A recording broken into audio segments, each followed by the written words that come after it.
Well, Canadians Michael Kovrig and Michael Spavor were detained in December. The arrests are believed to be in retaliation for Canada arresting Meng Wanzhou. The chief financial officer for Huawei was detained in Vancouver at the request of U.S. officials.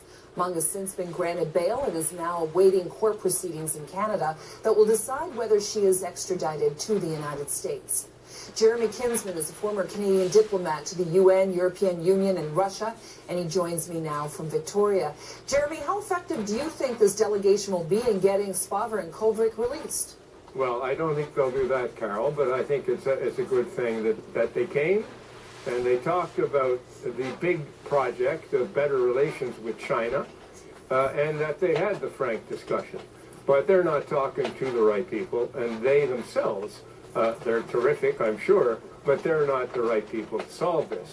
I don't know exactly who is, Carol, but I suspect that the tried and true technique is for somebody to go there secretly with the authority of the Prime Minister to meet at the very top and to have a very frank discussion.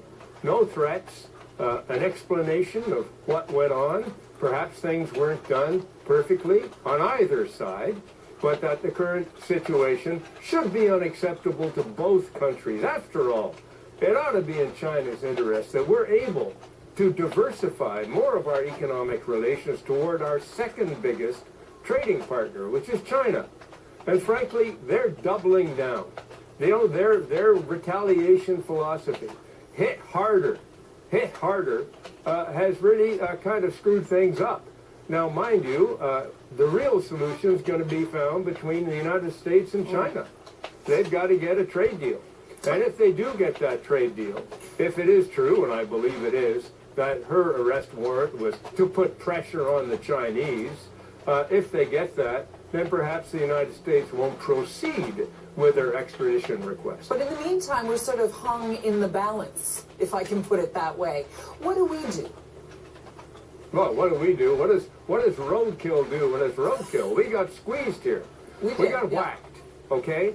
And I think what we've got to do, I thought that Justin Trudeau's approach at the outset was the right one, which is keep the rhetoric down. Of course, then he got criticized for being soft or being weak, and so they bounced the rhetoric back up again. Let's leave the rhetoric to other people and work quietly to communicate with the Chinese what our real purposes are here, okay? Because these two Michaels, they're not spies. I have to confess, I was the best man at Michael Kovrig's parents' wedding.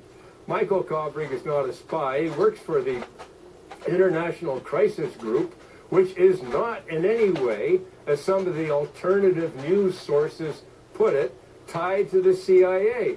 Louise Arbour was its most recent executive officer, for heaven's sake. Michael Kovrig is perhaps a problem for the Chinese because he is really interested in China. He speaks Mandarin. Maybe that's a problem for them, and maybe that's their problem. They don't like people trying to understand them. And it's time they kind of got out of that. What do you mean they don't like people trying to understand them? Well, it seems that every time we try and interpret the Chinese, their society, what they're doing, they object to it. They want only the monochromatic message that comes out of the single ruling Communist Party to be the one that is accepted. For example, and here I am now increasing the rhetoric, I'm sorry to do it, but we can't be naive about China. What they're doing to the Uyghurs in Xinjiang, for example, is really deplorable. They're calling them two-faced because they want to maintain their own identity as people, in addition to being Chinese. And the Han Chinese majority in the party don't accept that, call them two-faced. Well, how does that square with our vaunted virtue of managing pluralism? This is interesting. On the greater issue of doing business with China, often the criticism is that we can't because of their human rights record being poor. For years, we've all witnessed Canadian media, one after the other, asking prime ministers one after the other, Jeremy, as you well know, will you bring up China's human rights record? And they all say they will. Nothing ever comes of it. In your opinion, can the government of Canada ever make a trade deal based on whether we like the other country's human rights rights record, or is that something we just got to not think about? No, you think about it, Carol. Here's the thing. We can do two things at once.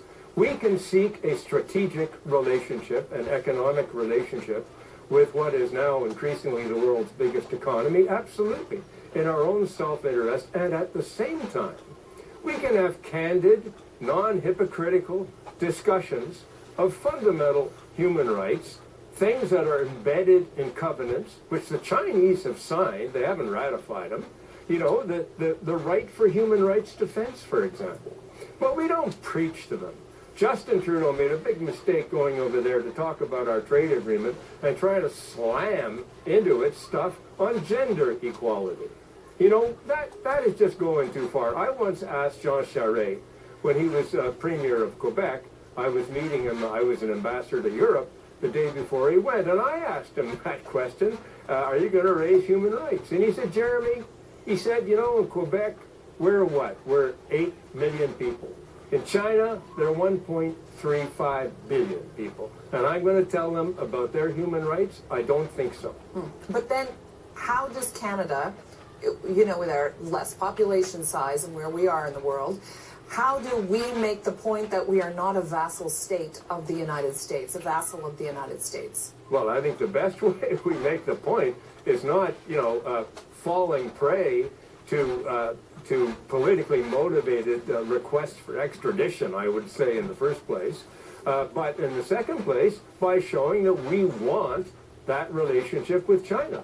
Of course, it's going to be consistent with our values and our terms. We perhaps can't change them, but they can't change our self-respect and our willingness to speak to them frankly about universal human rights from time to time, and specifically with respect to problem cases. Mr. Chrétien got people out of China. He got people out of China by speaking privately to Jiang Zemin, the president, and they were out the next day. That's how you do it. And I hope that we can get back to that kind of confidential discussion of respective views to reach a joint conclusion that works for both of us. Yeah, this case, though, is going to be somewhat different, isn't it? Because we have something that the Chinese want, but we are tied up in our rule of law. We cannot give it to them. What do we do with the fact that they have taken 2 of our citizens, detained them, and given us very little information about that? Do we punish China, or we just hope like heck that the Americans and the Chinese come to some sort of trade deal? No, I think we have to communicate to them, as the members of Parliament did, that the absence of consular access and legal access for these people who are, in my view, maliciously arrested is simply not on. But you say this rule of law stuff, it is the rule of law, but I wish people would read the Canada-U.S. extradition treaty. We don't have to extradite people if they've committed a crime which isn't a crime in Canada. That's a fact. I was in charge of political and legal affairs at our embassy in Washington for several years, and we had several cases, back and forth, where extradition is refused. There was one guy in Toronto, he was a developer, and he got nailed in Florida, something went awry, and he got charged with a crime, and he was in Toronto, and we didn't see it as a crime in Canada, so he didn't get extradited, and so the court, I can't remember which jurisdiction, sent a couple of bounty hunters up to Toronto, picked him off a Yonge Street, threw him into the trunk of a car, and took him down to Florida for trial. So we asked for extradition of those 2 guys, and we didn't get it. In fact, the Assistant Attorney General wouldn't even receive the embassy. And by the way, you know what his name was? Rudolph Giuliani. Oh, my. But that's a war story, Carol. I love those war stories. Yeah, but the thing is that it is not true. We do abide by the rule of law, but we're also politically smart, and we can push back when it's necessary. All right. Jeremy Kinsman, former Canadian diplomat, thank you for joining me tonight. Always a pleasure. My pleasure.